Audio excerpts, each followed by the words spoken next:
Students, child health nursing subject में central nervous system के disorder में हम अब तक हाइड्रोसेफेलस पढ़ रहे हैं।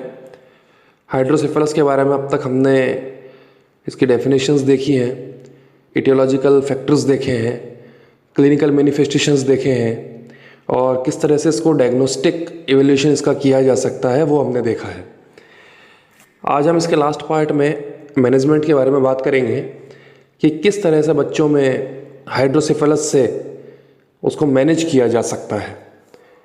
तो आइए देखते हैं हाइड्रोसेफेलस का मैनेजमेंट। पहला मैनेजमेंट है, management of hydrocephalus depends upon specific cause, associated मालफॉर्मेशंस and severity of the condition. Hydrocephalus का मैनेजमेंट इस बात पर निर्भर करता है कि हाइड्रोसेफेलस होने के पीछे का जो कॉज है, जो एटियोलॉजी है, वो क्या है। एसोसिएटेड मालफॉर्मेशन, जैसा कि हमने बात की थी कि किसी तरह की कंजेनाइटल एनोमली की वजह से सीएसएफ के पाथवे में ऑब्स्ट्रक्शन है, तो उस पर डिपेंड करेगा कि किस तरह से इस कंडीशन को मैनेज किया जाना है। क्योंकि कम्युनिकेटिंग और नॉन कम्युनिकेटिंग हाइड्रोसेफेलस दोनों में अलग तरीके से मैनेज किया जाएगा उस कंडीशन को। And severity of the condition, और कंडीशन कितनी सीवियर है इस बात पर भी हाइड्रोसेफेलस का मैनेजमेंट डिपेंड करेगा। सेकेंड मैनेजमेंट है, reduce increased intracranial pressure by carbonic anhydrase inhibitor. जो कार्बोनिक एनहाइड्रेज इनहिबिटर्स हैं वो आईसीपी को डिक्रीज करने में मदद करते हैं, यानी कि जो बढ़ा हुआ इंट्राक्रेनियल प्रेशर है उसको रिड्यूस किया जा सकता है कार्बोनिक एनहाइड्रेज इनहिबिटर्स के द्वारा। एसिटाजोलामाइड या Diamox 50 mg per kg per day to reduce CSF production. यदि कंडीशन ऐसी है कि सीएसएफ का प्रोडक्शन ज़्यादा हो रहा है और उस प्रोडक्शन की वजह से एब्नॉर्मल एक्यूमुलेशन होकर हाइड्रोसेफेलस की कंडीशन बनी है, तो हम सीएसएफ के प्रोडक्शन को कम कर सकते हैं। उसके लिए हम एसिटाजोलामाइड, जिसे कि डाइमॉक्स भी कहते हैं, 50 मिलीग्राम प्रति किलोग्राम प्रतिदिन की डोज में हम बच्चों को दे सकते हैं। Surgical management is indicated in obstructive hydrocephalus, visual disturbances और in life threatening increase ICP. Surgical management यहाँ पर किया जाना चाहिए जबकि हाइड्रोसेफेलस की जो कंडीशन है वो ऑब्स्ट्रक्टिव हो, यानी कि ऑब्स्ट्रक्शन की वजह से, पाथवे के ऑब्स्ट्रक्शन की वजह से हाइड्रोसेफेलस हुआ हो, तो हमें उस ऑब्स्ट्रक्शन को हटाने के लिए इसे सर्जिकली मैनेज करना होगा।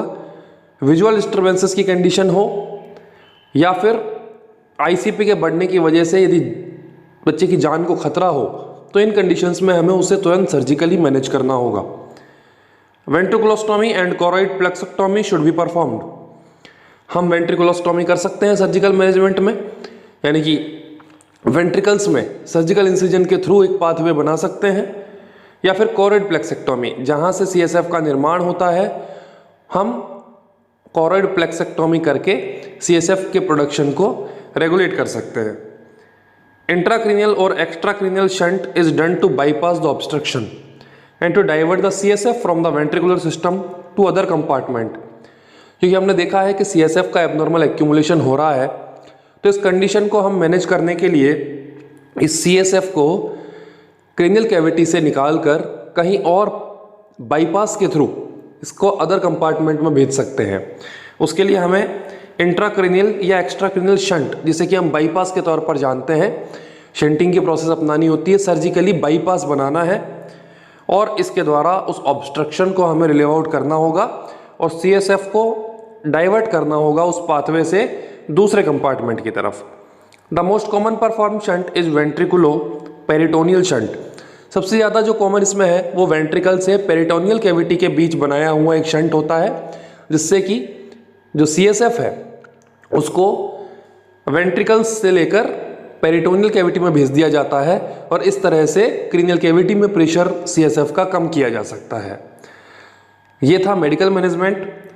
आगे हम देखते हैं कि as a nurse what is your responsibility to manage hydrocephalus. सबसे पहले नर्सिंग असेसमेंट करेंगे। मेजरमेंट ऑफ हेड सर्कमफेरेंस, सबसे क्लासिकल साइन हाइड्रोसेफेलस का हमें हेड सर्कमफेरेंस मेजर करना है। Assessment of status of fontanel, fontanel की बात की थी हमने, बल्जिंग फॉन्टेनल देखा जाता है तो उस कंडीशन को एसेस करना है। लेवल ऑफ कॉन्शियसनेस, बच्चे की जो कॉन्शियसनेस का लेवल है उसको एसेस करना है कि किस लेवल पर उसकी कॉन्शियसनेस है। पेपिलरी रेस्पॉन्स, इसमें मेनली हमें पेपिल जो हैं उनका रेस्पॉन्स देखना है, प्यूपिल्स जो हैं आइज की, क्योंकि इसमें हमने देखा था इंट्राओक्यूलर प्रेशर भी बढ़ जाता है। वाइटल साइंस रेगुलरली एसेस करने होंगे। पैटर्न ऑफ रेस्पिरेशन, कहीं शैलो ब्रीदिंग तो नहीं है, रेस्पिरेशन पर कोई प्रभाव तो नहीं है, उसे हमें एसेस करते रहना होगा। Science of increased intracranial pressure, ICP बढ़ने के जितने भी साइंस हैं उन्हें हमें ऑब्जर्व करते रहना है। कंडीशन ऑफ स्कैल्प, क्योंकि हमने बात की थी कि स्कैल्प वेन्स जो है वो प्रोमिनेंट हो जाती है क्योंकि हेड का एनलार्जमेंट हो जाता है, तो उस कंडीशन को भी हमें एसेस करना है। प्रेजेंस ऑफ प्रेशर सोर, क्योंकि हाइड्रोसेफेलस की कंडीशन की वजह से जो पेशेंट है वो बेड रिडन हो जाता है, इस वजह से प्रेशर सोर की कंडीशन भी देखी जाती है, तो उसको भी हमें एसेस करना है। न्यूरोलॉजिकल डेफिसिट, यदि हाइड्रोसेफेलस की वजह से किसी तरह की न्यूरोलॉजिकल यानी कि सेंसरी और मोटार फंक्शनिंग में कोई अल्टरेशन दिखाई दे रहा है तो उसे अर्ली एसेस करना है। And motor activities are important to assess, और बच्चे की जो मोटर एक्टिविटीज़ हैं, सेंसरी एक्टिविटीज़ के साथ साथ मोटर एक्टिविटीज़ दोनों को एसेस करना है, और इस तरह से नर्सिंग असेसमेंट हमें हाइड्रोसेफेलस का करना होगा। नेक्स्ट इसमें है नर्सिंग डायग्नोसिस, किस तरह से नर्सिंग डायग्नोसिस हम करें। Altered cerebral tissue perfusion related to increase intracranial pressure, CSF के अबनॉर्मल एक्यूमुलेशन की वजह से आईसीपी इंक्रीज हुआ है, और इस वजह से जो सेरेब्रल टिश्यूज़ हैं उनमें फ्लूइड परफ्यूजन ज़्यादा हो गया है, तो इस कंडीशन को हमें देखना होगा।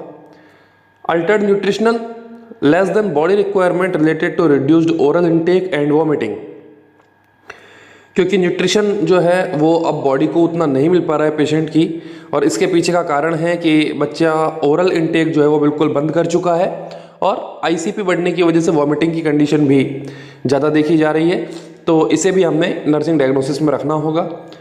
थर्ड है risk for impaired skin integrity related to enlarge head, क्योंकि हाइड्रोसेफेलस की कंडीशन में हेड एनलार्जमेंट हो जाता है, इसकी वजह से जो स्कैल्प की जो स्किन है वो स्किन जो है उसकी इंटीग्रिटी कम हो जाएगी, तो इसे भी हमें डायग्नोस करना होगा। Anxiety related to abnormal condition and surgical intervention, anxiety यहाँ पर क्रिएट होती है और उसके पीछे का कारण है कि एक तो एबनॉर्मल कंडीशन है हाइड्रोसेफेलस, और साथ में सर्जिकल इंटरवेंशन भी हो सकता है, इसकी वजह से पेशेंट को एंजाइटी होती है। Risk for infection related to introduction of infecting organism through shunt, जो शंट या बाईपास वेंट्रिकल से पेरिटोनियल कैविटी में बनाया गया है उसकी वजह से ऐसा हो सकता है कि कोई इन्फेक्टेड माइक्रो ऑर्गेनिज्म वहाँ पर एंट्री कर सकता है, तो इसका हमें ध्यान रखना होगा कि किसी तरह का फर्दर इन्फेक्शन क्रिएट वहाँ ना हो।